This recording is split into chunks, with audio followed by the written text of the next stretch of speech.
I trust that you have been well. Welcome to yet another exciting episode of Mom 101 as promised. I am your host, Karen Blessing.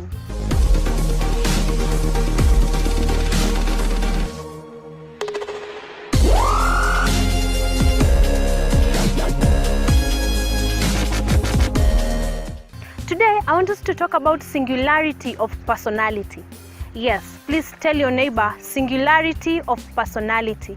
I know we will have some people with R and L problems, singularity of personality. Like in yes, it is okay. What I simply mean is being who you are, who God created you to be.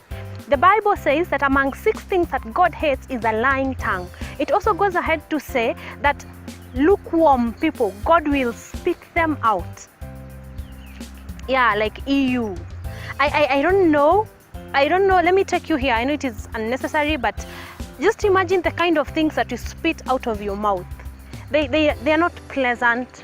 They are not interesting. You don't want to keep it inside of you, so you have to spit it out.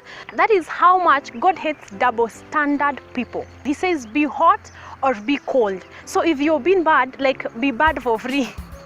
That is why the Bible says there's no small sin and big sin.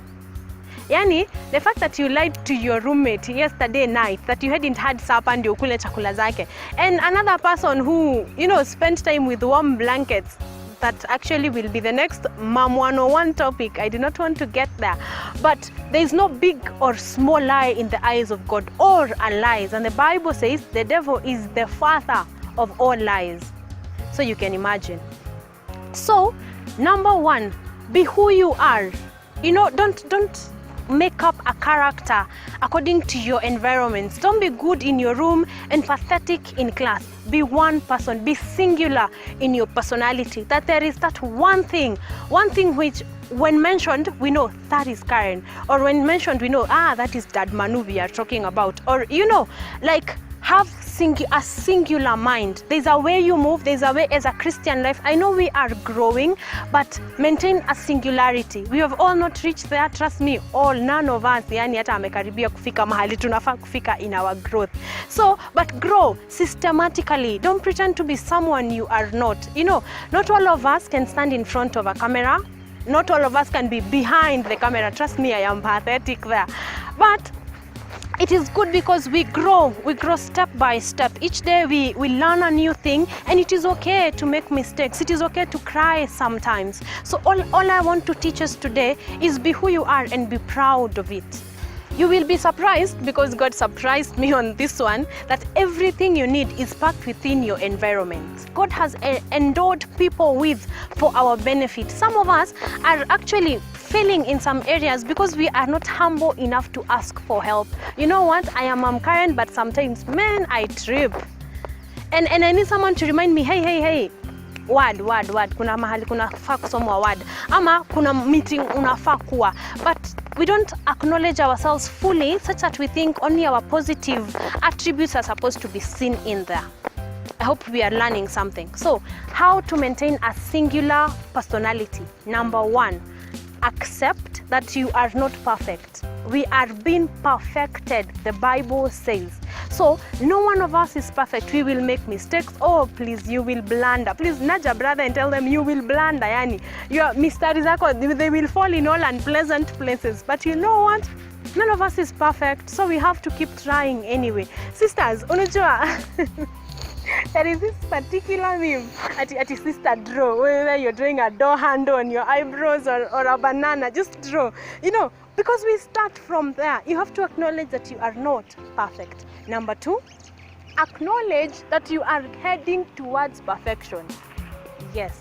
This is very important because some of us think, so I'm not perfect, so geez, I can just, relax. Life is awesome.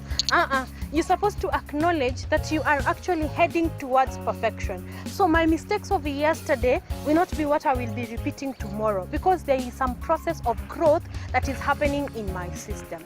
Number 3, acknowledge that God made you beautifully and wonderfully. And I love that verse for so many reasons, because when we actually know that God did not create us by mistake. We might have been biological mistakes from our parents, but in God, we are there for a purpose. When you know that, it gives you esteem. It makes you know you're not here because lazima ungekuwa, ama you slept God's mind. So he was like, whoa, wait, where did she come from? When we acknowledge that you are actually God's intent, then we live life comfortably because you know you are meant to be here. We were given a piece juicy in class called Desiderata, and I learned so much.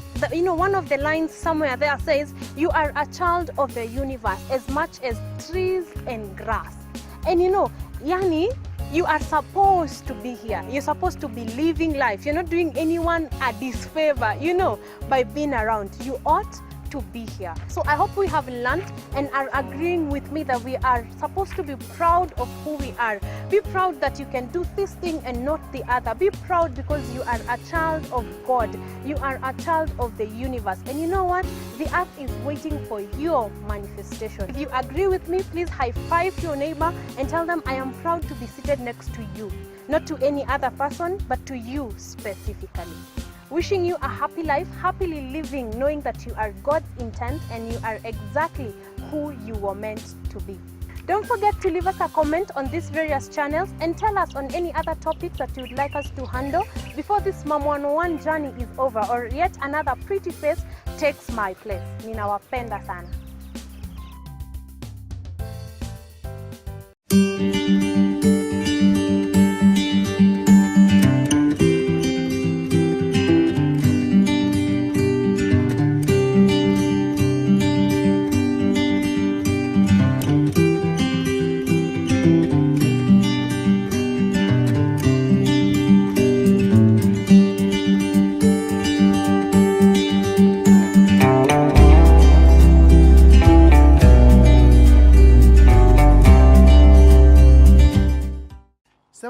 What's up? It's Mom 101. Yeah. Me t-shirt. What's up? Hey. Bishop. Archbishop. Mama Tare. Na mwoshaji wa choo. Before you is I, not another one. Derek John Makila. Ready to present, ready to anchor, Mom 101. Karibuni. Hello, welcome to yet another episode not for Mom 101. Unajua boy child tumefinyiwa. So itakuwa inaitwa Boy Child 101. Inabidi tunyoroshe vitu zingine. So hope mtaenda na mimi hadi hii episode zishe, si ndio? Tuende hivi tutakuwa hivi. See you then. Enjoy.